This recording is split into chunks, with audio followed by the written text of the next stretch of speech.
Tuition আছে না, ওই বাচ্চাটাকে পড়াবো, আমি পড়বো, তারপরে ফিরবো। দাঁড়া দাঁড়া, আমার পুজোর অনেক অর্ডার আছে, তৈরি হয়ে গেছে, দোকানে পৌঁছে দিয়ে আসি। এসো এসো, তাড়াতাড়ি এসো।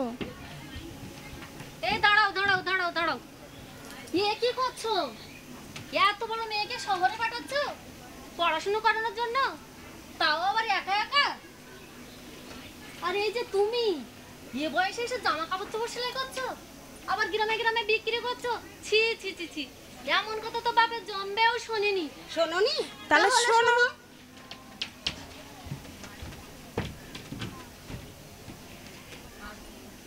ছোটবেলা থেকে আমার ইচ্ছে ছিল নাচ গান শেখার, বড় হয়ে একটা স্কুল করার।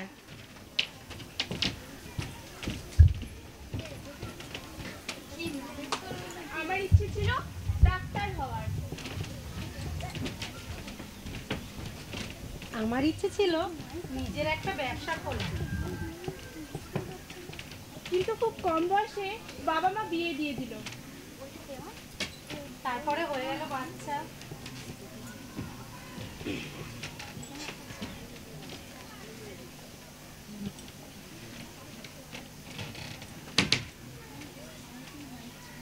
তারপর সংসার আর কাজ, কাজ আর সংসার।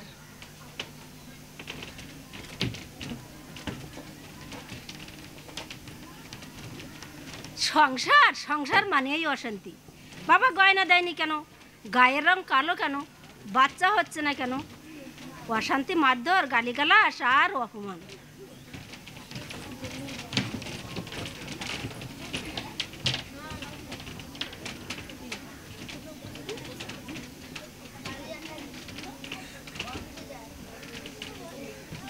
এই যে আজকের কি কপালে ভাত জুটবে?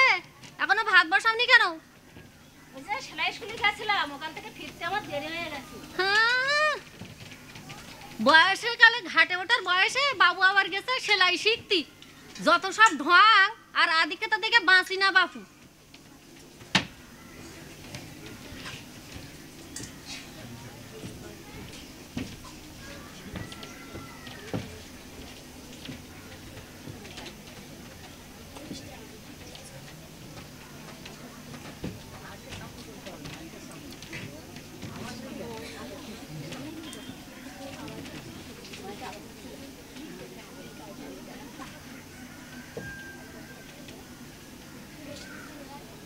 আচ্ছা, নাচ গান করাটা কি অন্যায়?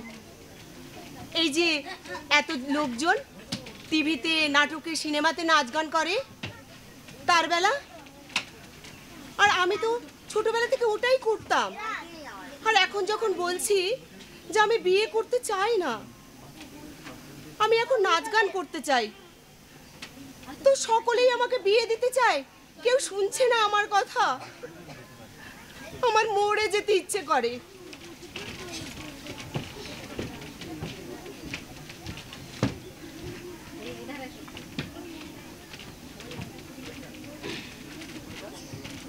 জানেন, আমার হাতের রান্না না খুব ভালো, সবাই খেয়ে খুব প্রশংসা করে। আর লক্ষ্মী পুজোয় আমার হাতের ভোগ ছাড়া তো হয়ই না। কিন্তু যেই বলেছি মেলায় একটা খাবারের দোকান দেব, অমনি অশান্তি।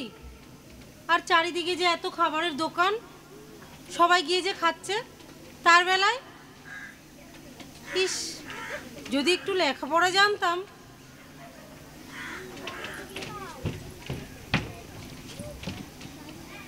ছেলেরা ডাক্তার হতে পারে, মেয়েরা হলেই দোষ? মেয়েদের কি কাজ শুধু বাচ্চার দেখাশোনা করা আর সংসার সামলানো?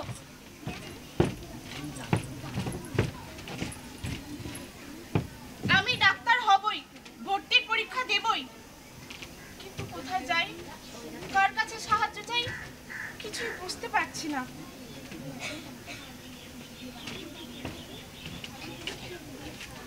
তুই আমার সাথে চ, যেখানে আমি পড়ি স্যার আছে, দিদিমণি আছে, ওরা তোকে বলে দেবে কোথায় বই পাবি, কি করে ভর্তি হবি। চ চ, আমার সাথে চ।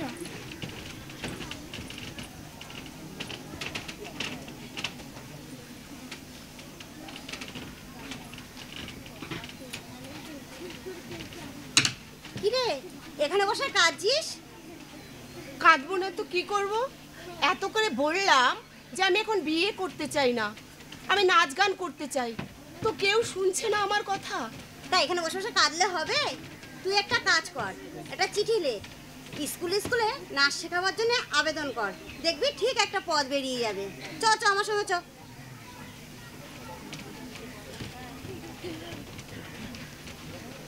কিরে, তুইও ওখানে বসে বসে কাঁদছিস?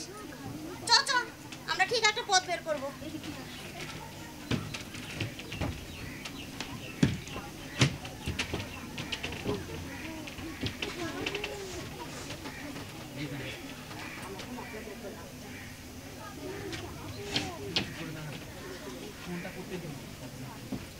আমরা একটা মতলব বের করে ফেললাম।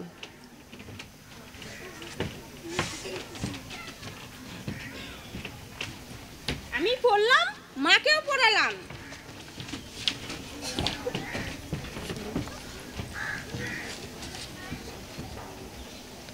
আমরা সবাই মিলে পড়লাম। এখন আমি একটা স্কুল করেছি, সেখানে অনেক ছেলে মেয়ে আসে, নাচ শেখে, গান শেখে, ছবি আঁকা শেখে, আবৃত্তি শেখে।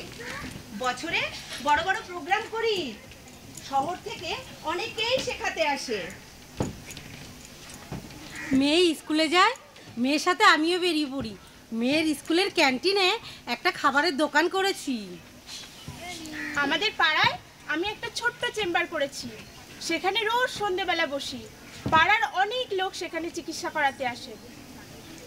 আর আমি সারাদিন মেশিনে সেলাই করি, কত রকমের জামা কাপড়, চুড়িদার তৈরি করি, ফ্রক বানাই, স্কার্ট তৈরি করি, কুর্তাও তৈরি করি।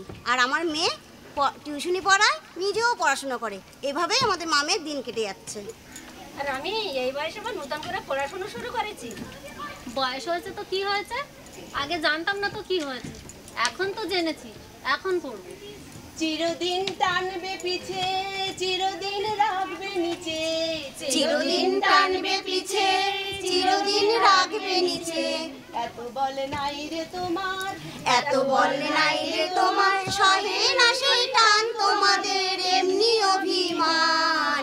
বিধির বাঁধন কাটবে তুমি এমন শক্তিমান, তুমি কি এমনি শক্তিমান, আমাদের ভাঙা গড়া তোমার হাতে এমন অভিমান, তোমাদের এমনি অভিমান।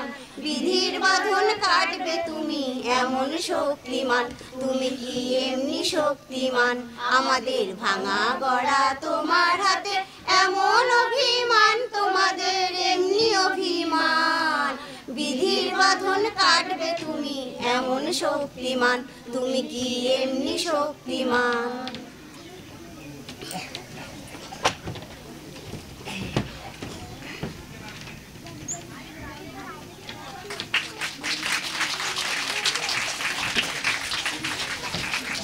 হ্যালো হ্যালো, শেষ হলো আমাদের মায়েদের ছোট্ট নাটক। ধন্যবাদ আমাদের পড়ুয়াদের। এবার শুরু হবে আমাদের ছেলেমেয়েদের নাটক বুড়ো আংলা।